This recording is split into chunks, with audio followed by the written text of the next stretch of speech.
আজকে আমরা নিজেরাই জুলাই যোদ্ধা প্রত্যেকে, এবং এই জুলাই গণতন্ত্রকে পুনরুদ্ধার করেছে। এই রায় কার্যকর করা এই সরকারের পক্ষে অবশ্যই সম্ভব।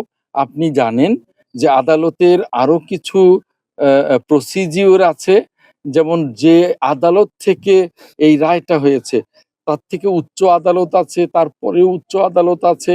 আমরা যতটুকু সম্ভব দ্রুততর সময়ের মধ্যে এই আদালতগুলোর কাজ শেষ করব।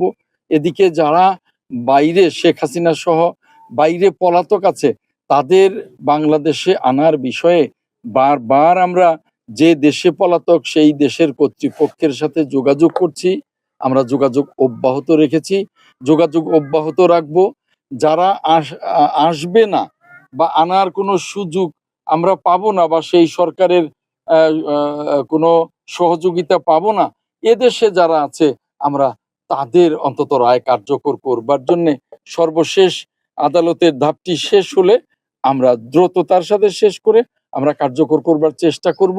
এ ব্যাপারে সরকার অত্যন্ত আন্তরিক, কারণ এই জুলাই চেতনা, জুলাই সনদ বাস্তবায়নের জন্য আমরা তৎপর। এই জন্যেই যে জুলাই, আজকে আমরা নিজেরাই জুলাই যোদ্ধা প্রত্যেকে, এবং এই জুলাই গণতন্ত্রকে পুনরুদ্ধার করেছে।